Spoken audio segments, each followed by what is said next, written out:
Bismillahirrahmanirrahim. Assalamualaikum warahmatullahi wabarakatuh. Nah, di video kali ini saya akan menjelaskan tentang materi pendekatan pembelajaran IPA. Pengertian pendekatan. Pembelajaran. Pendekatan adalah cara pandang terhadap sesuatu subjek mater. Misalkan cara pandang terhadap proses pembelajaran sehingga memunculkan istilah pendekatan pembelajaran. Noven Ardi Wilwiani 2013 halaman 165.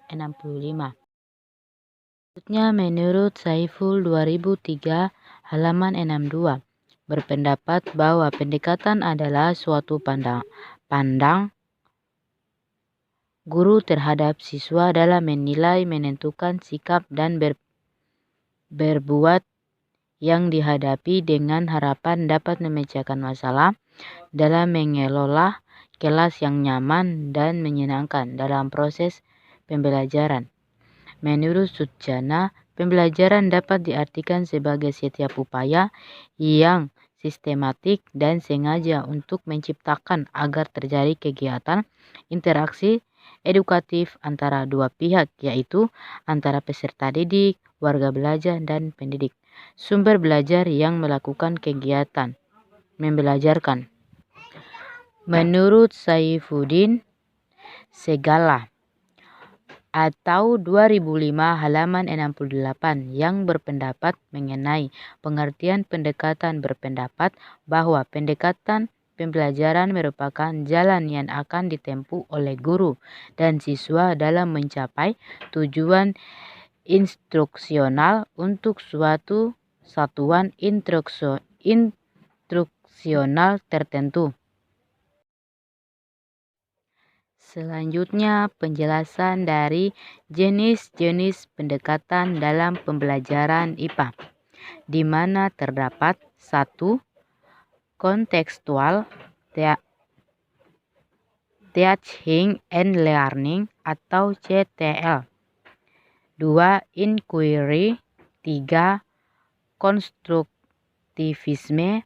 4. Keterampilan proses. 5. Sains dan Teknologi Masyarakat atau STM. Rianto atau 2008 halaman 10 menyatakan bahwa pendekatan kontekstual Teaching and Learning atau CTL merupakan konsep belajar yang membantu guru mengaitkan antara materi yang diajarkan dengan situasi dunia nyata siswa dan mendorong siswa membantu hubungan antara pengetahuan yang dimilikinya dengan penerapan dalam kehidupan mereka sebagai anggota keluarga dan masyarakat.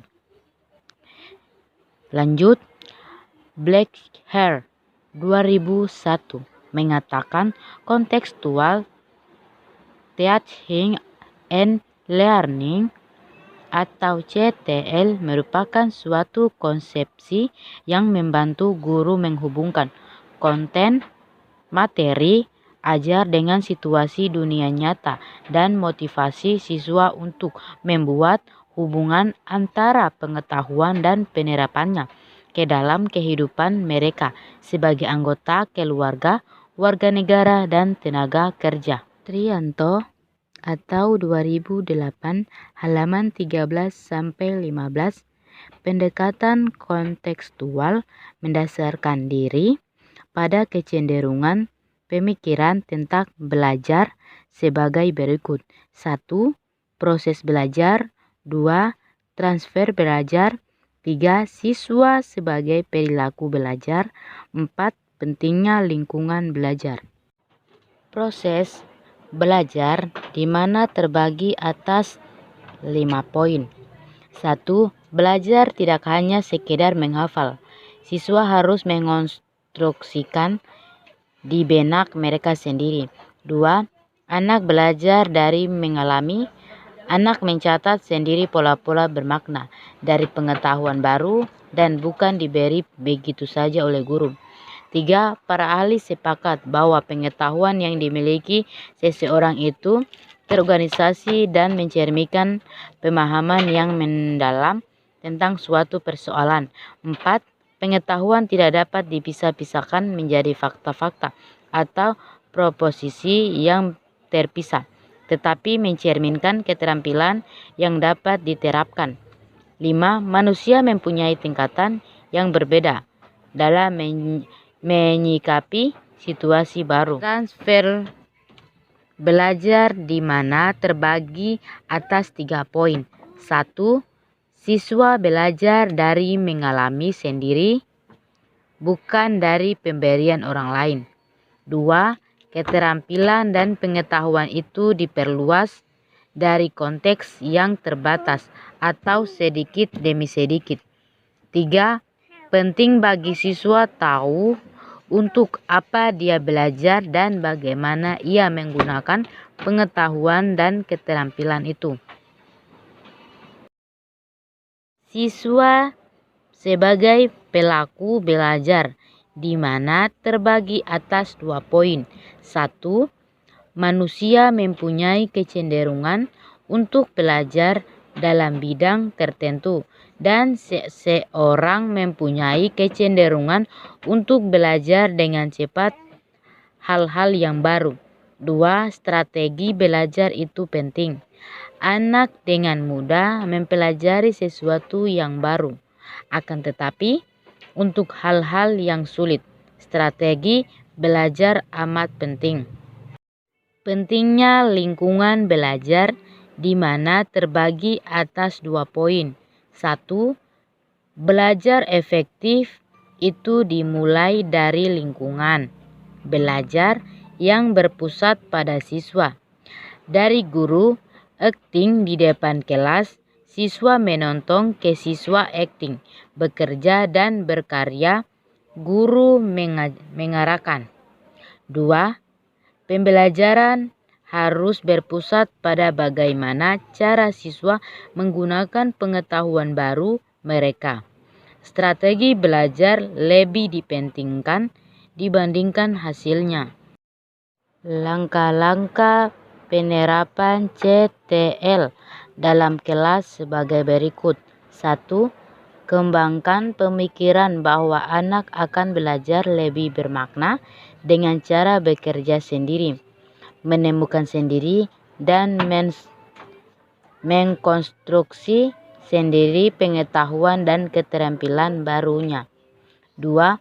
Laksanakan sejauh mungkin kegiatan inquiry untuk semua topik. 3. Kembangkan sifat ingin tahu siswa dengan bertanya. 4. Ciptakan masyarakat belajar atau belajar dalam kelompok-kelompok. 5.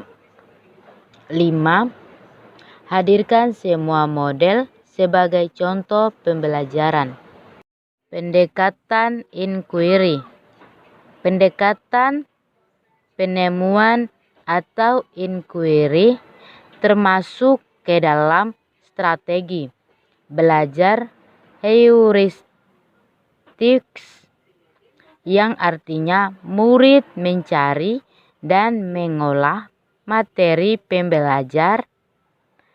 Winaputra dalam Surtikandi 2001 halaman 48.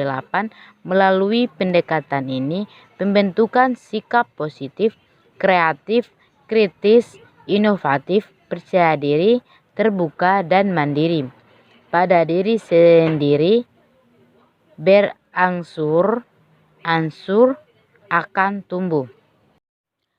Tahapan yang ditempuh dalam melakukan pendekatan inquiry yakni dalam kurung segala S 2005 halaman 198, di mana terdapat 5 poin. 1. Merumuskan masalah untuk dipecahkan murid. 2. Menetapkan jawaban sementara atau lebih dikenal dengan istilah hipotensi. 3. Siswa mencari informasi, data, fakta yang diperlukan untuk menjawab permasalahan atau hipotesis. 4. Menarik kesimpulan, jawaban, atau generalisasi. 5. Mengaplikasikan kesimpulan atau generalisasi. Prosedur pelaksanaan pendekatan inquiry dalam pembelajaran adalah sebagai berikut, dalam kurung Saiful BD DKK 2006 halaman 19. 1. Stimulus. Guru mulai bertanya dengan mengajukan persoalan atau menyuruh anak didik membaca atau mendengarkan uraian yang memuat permasalahan. 2. Problem statement. Anak didik diberi kesempatan mengidentifikasi berbagai permasalahan. Kelebihan pendekatan inquiry. 1. Merupakan strategi pembelajaran yang menekankan kepada pengembangan aspek kognitif, afektif, dan psikomotor secara seimbang sehingga pembelajaran melalui strategi ini dianggap lebih bermakna. 2. Dapat memberikan ruang kepada murid untuk belajar sesuai dengan gaya belajar mereka. Selanjutnya penjelasan dari pendekatan konstruktivisme. Pendekatan konstruktivisme merupakan proses pembelajaran yang menerangkan bagaimana pengetahuan disusun dalam pemikiran pelajar. Real mengemukakan asumsi-asumsi konstruktivisme adalah sebagai berikut. 1. Pengetahuan dikonstruksi dari pengalaman. 2. Pembelajaran adalah sebuah interpretasi persoalan terhadap dunia. 3. Pembelajaran adalah sebuah proses aktif yang di dalamnya makna dikembangkan atas dasar pengalaman. Ciri-ciri pendekatan konstruktivisme. 1. Ciri yang harus dimunculkan dalam proses pembelajaran matematika menurut pandangan konstruktivisme yaitu sebagai berikut. 1. Pembelajaran harus terlibat secara aktif dalam belajarnya.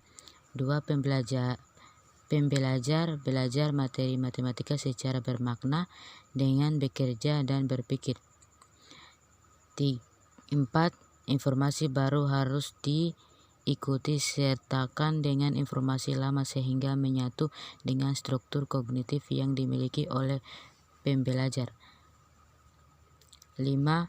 Orientasi pembelajarannya berdasarkan pemecahan masalah. Keuntungan dan kelemahan pembelajaran dengan pendekatan konstruktivisme. 1. Pembelajaran dengan pendekatan konstruktivisme ini akan memberikan keuntungan kepada siswa, yaitu dapat membiasakan siswa belajar mandiri dalam memecahkan masalah, menciptakan kreativitas untuk belajar sehingga tercipta suasana kelas yang lebih nyaman dan kreatif. Terjalinnya kerjasama sesama siswa dan siswa terlibat langsung dalam melakukan kegiatan dan dapat menciptakan pembelajaran menjadi lebih bermakna karena timbulnya kebanggaan siswa menemukan sendiri konsep yang sedang dipelajari dan siswa akan bangga dengan hasil temuannya serta melatih siswa berpikir kritis dan kreatif. Sedangkan kelemahannya adalah siswa dalam mengkonstruksi pengetahuannya tidak jarang bahwa hasil konstruksi siswa tidak cocok dengan hasil konstruksi para ahli matematika. Hal ini dapat mengakibatkan salah pengertian, miskonsepsi. Keterampilan proses. Pendekatan keterampilan proses adalah suatu pendekatan yang digunakan dalam proses belajar mengajar yang menekankan proses perolehan murid dalam menemukan sesuatu. Makna ini dari pendekatan ini adalah melihat dan menilai cara seorang murid mendapatkan hasil belajarnya dan dapat mengetahui hasil belajar mereka yang sebenarnya.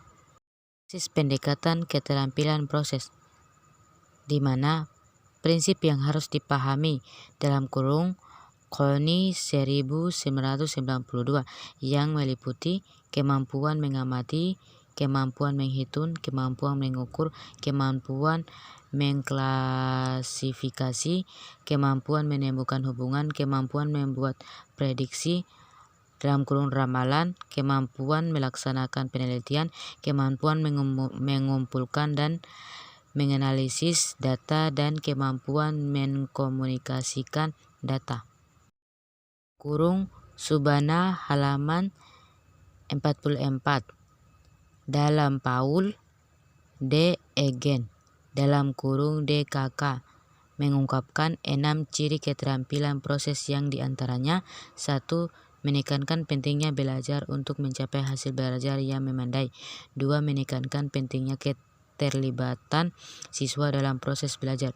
3. Adanya penekanan belajar dua arah. 4. Adanya keterlibatan intelektual dan emosional.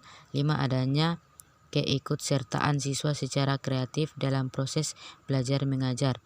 6. Guru bertindak sebagai fasilitator dan koordinator kegiatan belajar siswa.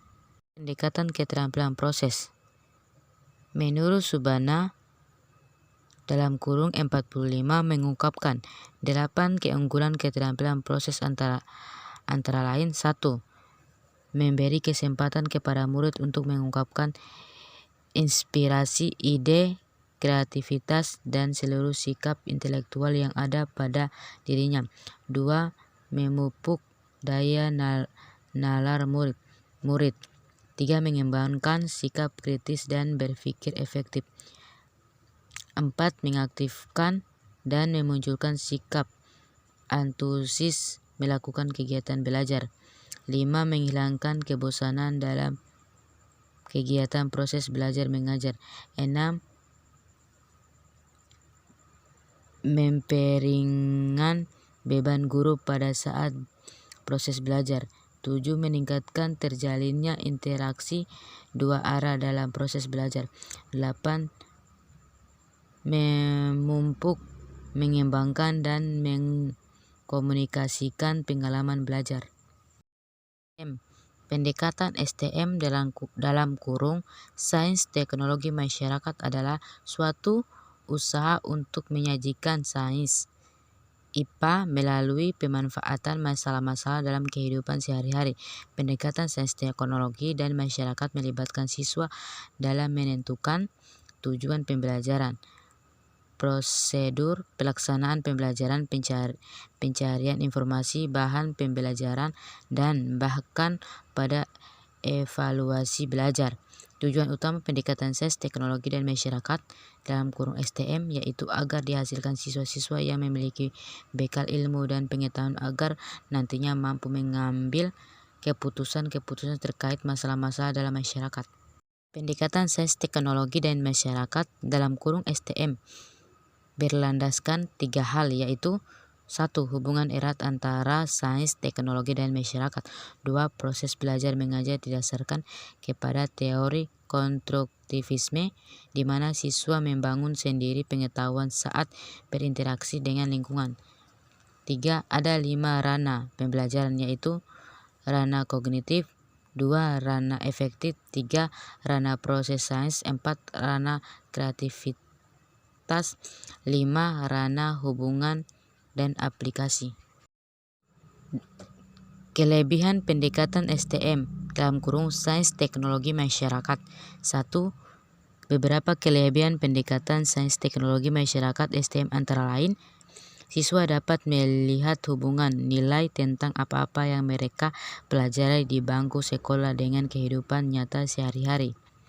2. Siswa dapat melihat relevansi teknologi yang digunakan saat ini dengan konsep-konsep dan prinsip sains yang sedang mereka pelajari. 3. Siswa menjadi lebih kreatif. Hal ini akan terlihat dari banyaknya pertanyaan-pertanyaan yang mereka ajukan karena besarnya rasa ingin tahu mereka. Mereka juga menjadi lebih mudah dan terampil mengidentifikasi penyebab atau dampak penggunaan suatu teknologi. 5. Siswa dapat melihat bahwa sains adalah alat yang dapat digunakan atau mampu memecahkan masalah-masalah. 6. Siswa akan menyadari bahwa proses-proses sains penting untuk dipelajari karena mereka merupakan keterampilan yang sangat penting untuk dikuasai dalam tujuan memecahkan suatu masalah. 7. Siswa akan mempunyai retensi yang kuat terhadap pembelajaran yang dilangsungkan karena berlandaskan konstruktivisme dan kontekstual.